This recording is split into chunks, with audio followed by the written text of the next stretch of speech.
सबसे बड़ा पुण्य। एक राजा बहुत बड़ा प्रजापालक था, हमेशा प्रजा के हित में प्रयत्नशील रहता था। वह इतना कर्मठ था कि अपना सुख, ऐशो आराम सब छोड़कर सारा समय जनकल्याण में ही लगा देता था। यहाँ तक कि जो मोक्ष का साधन है अर्थात भगवत भजन, उसके लिए भी वह समय नहीं निकाल पाता था। एक सुबह एक राजा वन की तरफ भ्रमण करने के लिए जा रहा था कि उसे एक देव के दर्शन हुए।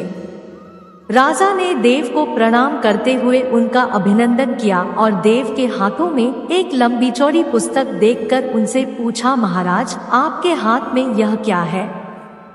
देव बोले, राजन यह हमारा बही खाता है जिसमें सभी भजन करने वालों के नाम है। राजा ने निराशायुक्त भाव से कहा, कृपया देखिए तो इस किताब में कहीं मेरा नाम भी है या नहीं। देव महाराज किताब का एक एक पृष्ठ उलटने लगे, परंतु राजा का नाम कहीं भी नजर नहीं आया।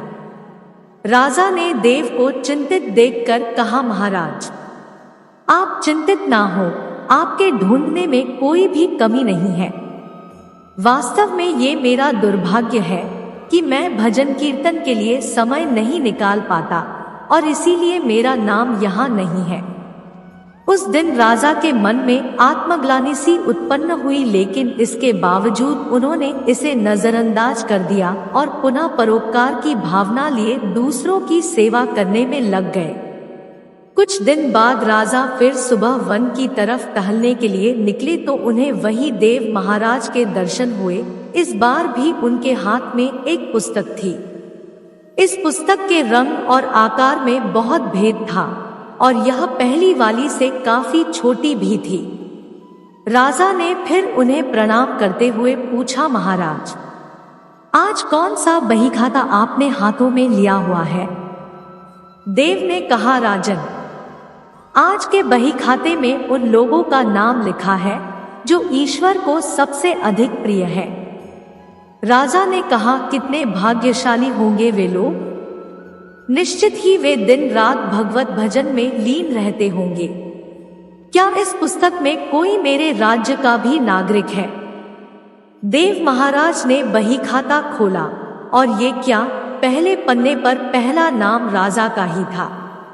राजा ने आश्चर्यचकित होकर पूछा, महाराज मेरा नाम इसमें कैसे लिखा हुआ है?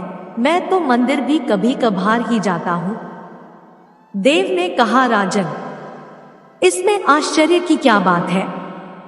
जो लोग निष्काम होकर संसार की सेवा करते हैं, जो लोग संसार के उपकार में अपना जीवन अर्पण करते हैं, जो लोग मुक्ति का लोभ भी त्याग कर प्रभु के निर्बल संतानों की सेवा सहायता में अपना योगदान देते हैं, उन त्यागी महापुरुषों का भजन स्वयं ईश्वर करता है।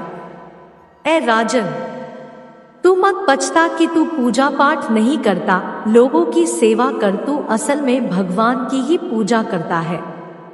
परोपकार और निःस्वार्थ लोक सेवा किसी भी उपासना से बढ़कर है। देव ने वेदों का उदाहरण देते हुए कहा, कुर्वन्नेवय कर्माणि जिजीविषेच्छनं समाह एवान्त्वाप नान्यतोऽस्ति व कर्म लिप्यते नरे। अर्थात कर्म करते हुए 100 वर्ष जीने की इच्छा करो तो कर्म बंधन में लिप्त हो जाओगे। राजन भगवान दीनदयालु है, उन्हें खुशामद नहीं भाती बल्कि आचरण भाता है। सच्ची भक्ति तो यही है कि परोपकार करो, दीन दुखियों का हित साधन करो।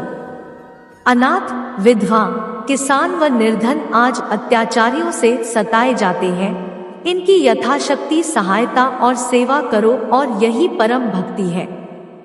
राजा को आज देव के माध्यम से बहुत बड़ा ज्ञान मिल चुका था और अब राजा भी समझ गया कि परोपकार से बड़ा कुछ भी नहीं और जो परोपकार करते हैं वही भगवान के सबसे प्रिय होते हैं। जो व्यक्ति निःस्वार्थ भाव से लोगों की सेवा करने के लिए आगे आते हैं, परमात्मा हर समय उनके कल्याण के लिए यत्न करता है। हमारे पूर्वजों ने कहा भी है, परोपकाराय पुण्याय भवति, अर्थात दूसरों के लिए जीना, दूसरों की सेवा को ही पूजा समझकर कर्म करना, परोपकार के लिए अपने जीवन को सार्थक बनाना ही सबसे बड़ा पुण्य है। और जब आप भी ऐसा करेंगे तो स्वतः ही आप वह ईश्वर के प्रिय भक्तों में शामिल हो जाएंगे। सनातन धर्म की जय।